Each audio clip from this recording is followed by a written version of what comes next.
Halo guys, balik lagi bersama gue di Isaka Channel. Setelah sebelumnya Rudeus melakukan berbagai persiapan setelah Ariel mendapat kepercayaan Perugius, di video kali ini Rudeus akhirnya akan pergi ke Asura dan mengeksekusi semua rencana yang telah dibuatnya dengan si bos. Video ini bersumber dari web novel volume 18 bab 1 sampai dengan bab 3. Begitu segala persiapan telah selesai, akhirnya Rudeus bersama Ariel dan para pengawalnya pergi dari kota Saria. Dengan kereta sederhana dan perbekalan minimalis, awalnya Rudeus berniat untuk menyamar dan pergi diam-diam. Namun konyolnya semua kenalan Ariel malah memberi perpisahan yang begitu mewah sehingga rencana tersebut gagal total. Begitu keluar dari kota, rombongan Rudeus termasuk kereta yang mereka gunakan pun diteleportasi menuju Kastil Langit. Rencananya mereka akan kembali diteleportasi menuju pegunungan Rahang Atas Naga Merah. Walau Rudeus sempat meminta posisi yang lebih dekat dengan kerajaan, namun sayang Perugius tidak bisa memenuhinya. Alasannya sendiri karena selain Perugius, hanya Silvaril yang dapat menggambar lingkaran sihir teleportasi. Belum lagi lingkaran tersebut harus digambar di tempat yang memiliki konsentrasi mana tinggi, seperti hutan dan juga reruntuhan. Karena bagaimanapun juga lingkaran sihir tersebut memerlukan mana dari sekitarnya agar dapat berfungsi. Namun walau begitu, lingkaran sihir teleportasi sebenarnya dapat juga berfungsi apabila diberi suplai mana dengan menggunakan kristal sihir. Dan contohnya adalah lingkaran sihir yang berada di Kastil Asura yang kini telah dihancurkan Darius. Mengesampingkan hal tersebut, Eris pun terus melompat kegirangan ketika sampai di Kastil Langit Perugius. Walau sungguh kekanak-kanakan, namun ternyata hal tersebut membuat Silvaril senang. Karena bagaimanapun juga memuji kehebatan Kastil Langit sama dengan memuji kehebatan Perugius yang merupakan tuannya. Begitu menghadap Perugius, secara ajaib Eris dapat memperkenalkan dirinya dengan sopan. Walau waktu itu Rudeus terkejut, namun yang paling penting adalah Perugius tidak marah dan malah menyukai sikap Eris. Bahkan setelahnya Perugius pun meminta maaf kepada Eris atas apa yang telah dilakukan rekannya, yaitu Orsted di masa lalu. Singkat cerita, Silvaril pun memandu Rudeus menuju lingkaran sihir teleportasi yang akan digunakannya. Karena sama-sama lingkaran sihir ras naga, maka Rudeus sadar bahwa lingkaran sihir tersebut begitu mirip dengan yang digunakannya di Begarito dulu. Dan berbicara tentang lingkaran sihir teleportasi, Orsted pernah bercerita bahwa lingkaran sihir yang digunakannya tetap terjaga akibat ulah seorang ras naga. Di saat penggunaan teleportasi dilarang setelah perang, seorang ras naga yang membenci aturan tersebut melindungi reruntuhan yang digunakannya dengan suatu penghalang. Mengesampingkan hal tersebut, kini Rudeus pun akhirnya diteleportasi setelah semua orang bersiap. Namun konyolnya, Rudeus melupakan bahwa reruntuhan tempatnya diteleportasi sudah pasti sempit.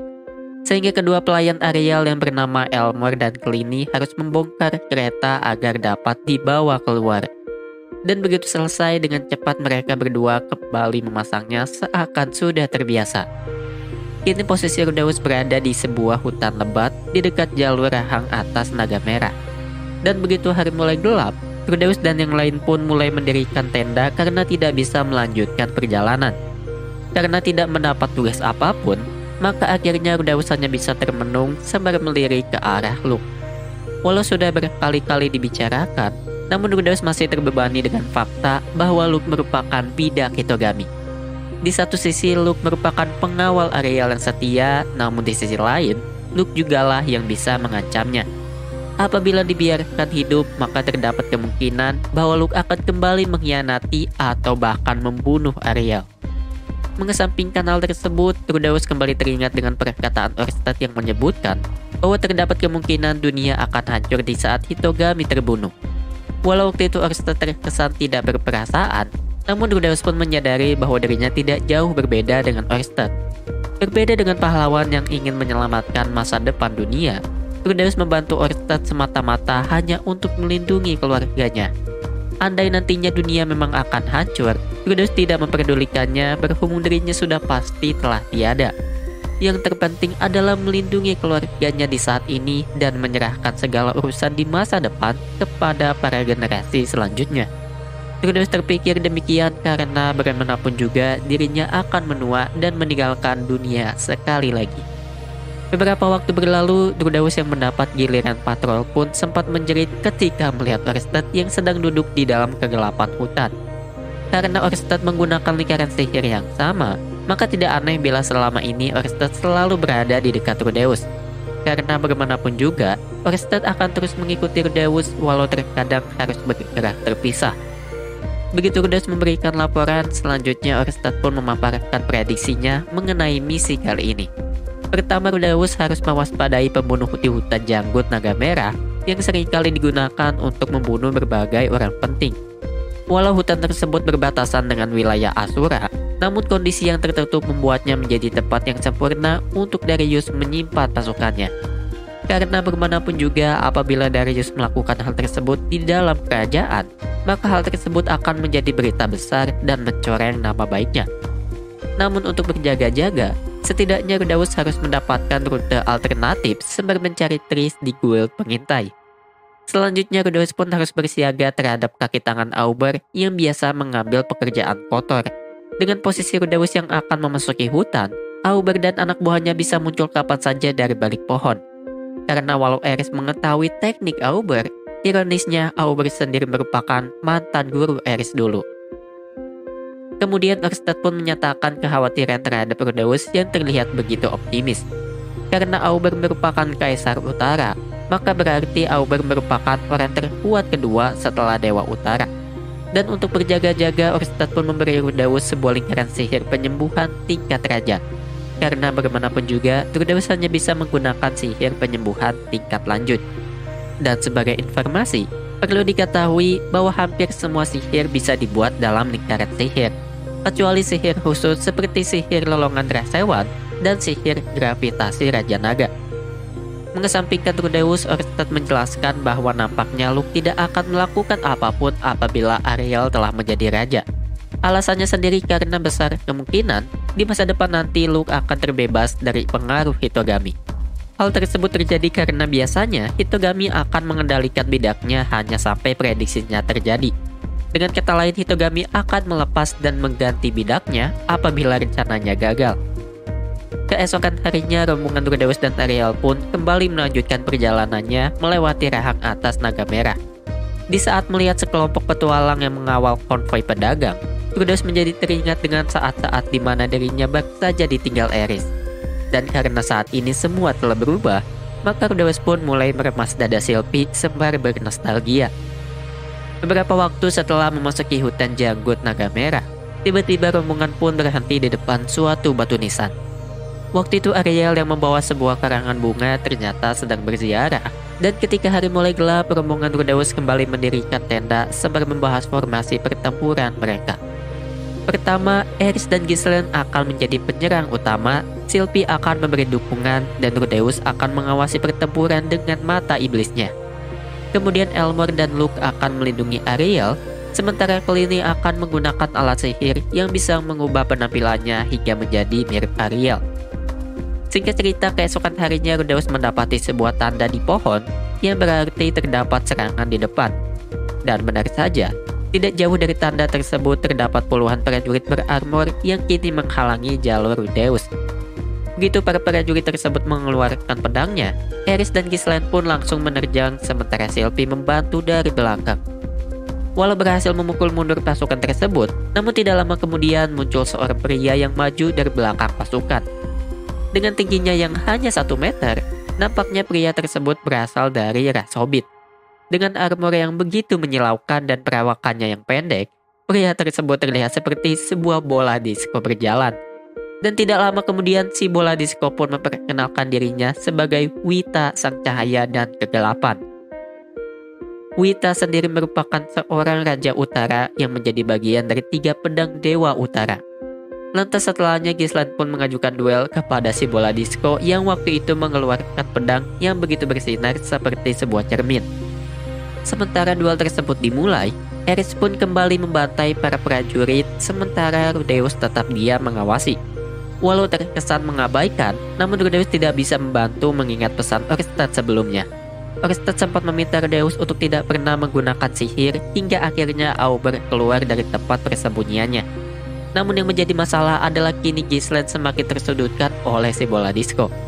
Setiap mencoba menyerang, Ghislaine selalu memalingkan wajahnya hingga Wita dapat memberikan serangan. Dan begitu Rudeus mengamati duel tersebut, ternyata Wita menggunakan armornya untuk memantulkan cahaya pada mata Ghislaine. Dan dengan kondisi tersebut, akhirnya Rudeus pun memilih untuk menggunakan sihirnya. Waktu itu Rudeus menciptakan hujan lumpur agar tanah menjadi licin dan juga armor Wita kehilangan sinarnya. Dan dengan hal tersebut, akhirnya Ghislaine dapat merubah kondisi dan memojokkan si bola disco. Namun tidak lama dari sana, muncullah Auber di belakang Rudeus. Dengan jaket pelangi, 3 pedang di punggungnya, tato merah di pipinya, dan rambut parabolanya, Auber yang memang sudah aneh ternyata bersembunyi di suatu lubang di dalam tanah. Dan tanpa banyak basa-basi, Auber pun menyerang Rudeus, walau sempat berhenti ketika dikejutkan dengan lengan zarif yang diterbangkan oleh Rudeus. Dengan Auber yang kini mengincarnya, Rudeus pun mulai menyesali keputusannya karena tidak mengikuti perkataan Orsted. Namun di saat Rudeus panik, Auber malah tertarik dengan lengan zarif dan berkata bahwa dirinya sudah mengetahui Rudeus. Dikala menjadi guru Eris dulu, Auber nampaknya selalu mendengar ocehan Eris tentang kehebatan Rudeus. Dan karena kini Rudeus berhasil menjenakkan Eris yang liar, maka kini Auber terlihat begitu terkesan dengan Rudeus. Begitu menyelesaikan kisahnya, Auber pun berlari ke arah Ghislaine yang baru saja mengalahkan Wita. Waktu itu Auber mengeluarkan sebuah tepung yang memiliki efek seperti gas air mata. Dan dengan gerakan yang begitu lincah seperti seekor kecoa, Auber pun terus berlari ke belakang sambil memerintahkan pasukannya untuk mundur. Namun belum sampai di sana, Auber membakar pedangnya dan mulai menyemburnya dengan minyak sehingga pedangnya dapat menembakkan api. Karena sadar bahwa sasarannya adalah Eris dan Sylvie, maka Rudeus pun menahannya dengan menciptakan sebuah dinding air. Begitu Auber selesai dan Eris mencoba menebasnya, entah bagaimana tubuh Auber telah berubah menjadi sebatang kayu. Dengan tingkahnya yang seperti ninja, Auber yang bersembunyi di semak-semak pun buru-buru mengambil jubahnya yang tertinggal. Dan begitu mendapatkannya, Auber pun pamit sembari melarikan diri ke dalam hutan. Walau mendapat serangan dadakan, namun kerugian yang diterima pihak Rudeus hanyalah Ghislaine yang terkena tepung Auber. Karena sifatnya yang sudah seperti gas air mata, maka Ghislaine pun terus bersin-bersin selama sejam penuh. Dan di sisi lain, hampir seluruh pasukan yang tadinya menghadang kini telah dibantai oleh serangan Eris tadi. Namun ketika mayat para prajurit tersebut dikumpulkan, ternyata mereka merupakan pasukan wilayah Milbots yang berada di bawah pimpinan Philemon. Karena Philemon yang merupakan ayah Luke seharusnya merupakan sekutu Ariel, dengan hal tersebut maka dapat dipastikan bahwa dirinya telah mengkhianati Ariel. Sejam setelahnya, Luke pun masih terlihat begitu syok dengan fakta tersebut. Selain itu, Luke yang terlihat begitu terguncang pun nampaknya telah kehilangan arah karena saran yang diberikan oleh Hitogami sama sekali tidak bekerja. Selain itu, nampaknya Luke mulai depresi karena Hitogami tidak bisa memberikan saran lagi, berhubung Orsted selalu berada di dekat mereka. Dan di sisi lain, Ariel dan Sylvie terlihat tak acuh seakan sudah menduga pengkhianatan tersebut. Mengesampingkan Luke, Rudeus pun menyarankan Ariel untuk tidak melewati pos perbatasan. Dengan alasan bahwa Ariel akan mendapat serangan di sana, maka Rudeus pun menyarankan Ariel untuk bekerja sama dengan guild pengintai. Karena dengan bantuan guild pengintai, maka mereka dapat melewati jalur alternatif dan Rudeus dapat mencari Triss sekalian. Namun seperti sebelumnya, Luke kembali menentang saran yang diberikan Rudeus kepada Ariel. Dengan penuh kecurigaan dan keraguan, Luke bertanya mengenai tindakan Rudeus yang begitu mencurigakan. Selama ini Rudeus terlihat tenang seakan telah menunggu penyerangan Auber dan bahkan mengetahui gaya bertarungnya. Walau waktu itu Rudeus berhasil mematahkan argumen Luke, namun Luke sendiri masih tidak bisa menerimanya. Nampaknya Hitogami atau setidaknya Luke berpikiran bahwa dari awal Rudeus telah bersekongkol dengan Auber dan juga Darius. Namun hal tersebut nantinya malah menyudutkan dirinya sendiri, berhubung Luke lah yang meminta Rudeus bergabung. Karena kehabisan cara, Luke pun secara terang-terangan menyebut Rudeus terlihat begitu mencurigakan. Luke ingin Ariel meminta bantuan Perugius saja karena dirinya tidak ingin bekerja sama dengan guild pengintai. Walau waktu itu Elmer dan Cleany menyetujui saran Luke, namun pada akhirnya Ariel lebih memilih untuk memihak Rudeus. Waktu itu Ariel beralasan bahwa dirinya tidak bisa terus-menerus meminta bantuan kepada Perugius. Selain itu, Ariel pun nampaknya mengetahui bahwa Rudeus memiliki tujuan lain dengan sarannya tersebut. Di sisi lain, Luke yang mulai tersudutkan pun mulai memprotes. Namun hal tersebut malah membuat Ariel menyatakan kecurigaannya kepada Luke yang kini bertingkah aneh. Dan akhirnya Ariel pun berhasil menenangkan Luke ketika dirinya mempertanyakan siapa Luke. dan Luke sendiri mempertegas statusnya sebagai kesatria Ariel. Karena telah disetujui, maka kini rombongan tersebut mulai memasuki wilayah persembunyian perampok yang ditandai oleh suatu batu. Namun karena tidak kuat berjalan jauh berhubung kereta tidak bisa digunakan, maka perjalanan pun cukup terhambat. Dan selama itu pula Rudeus terus memikirkan apa yang sebenarnya dikatakan Hitogami kepada Luke. Karena bagaimanapun juga Luke sempat menuduh Rudeus ingin mengambil alih keluarga Notos kembali. Selain itu, nampaknya serangan Auber memang sudah terkoordinasi dengan informasi milik Hitogami. Karena bagaimanapun juga, Auber menyergap Rudeus terlalu dini padahal dirinya dan Ariel baru saja pergi dari Saria beberapa hari lalu. Padahal umumnya perjalanan dari Saria menuju perbatasan Asura membutuhkan waktu hingga 2 bulan lebih. Selain itu, serangan tersebut sudah jelas-jelas diarahkan kepada Rudeus sehingga dapat dipastikan bahwa Auber dan Darius memang sudah mendapat saran Hitogami. Di malam harinya, Rudeus pun kembali bertemu Orsted untuk melaporkan berbagai hal yang terjadi. Namun karena Auber memang merepotkan, maka Orsted tidak mempermasalahkan kegagalan Rudeus. Lantas setelahnya Rudeus pun mempertanyakan siapa sebenarnya Wita, si bola disco yang baru saja dilawan Ghislaine sebelumnya. Wita, sang cahaya dan kegelapan, adalah pengawal keluarga Notos yang merupakan murid dari Dewa Utara Kalman III. Sesuai julukannya, Wita dapat bertarung di siang dan juga malam hari sekaligus. Apabila di siang hari Wita akan memanfaatkan pantulan cahaya dari armornya, maka di malam hari Wita akan bersembunyi dalam kegelapan dengan mewarnai armornya dengan warna hitam. Namun karena keterampilan pedangnya tidak terlalu hebat, maka seharusnya Ghislaine atau Eris dapat dengan mudah menanganinya. Selain Wita, seharusnya terdapat 3 pedang Dewa Utara yang merupakan pemimpin aliran Dewa Utara. Selain itu, Rudeus pun harus mewaspadai Raja Air, Kaisar Air, dan juga Dewa Air. Mengesampingkan itu semua, Orsted pun menduga bahwa prediksi masa depan Hitogami mulai melenceng dari apa yang seharusnya. Sehingga terdapat kemungkinan Luke telah ditinggalkan berhubung Hitogami hanya menggunakan orang bertakdir lemah sebagai seekor anjing pengawas. Sehingga apa yang harus dilakukan Rudeus saat ini hanyalah menjaga Luke agar Luke tidak melakukan sesuatu yang gila.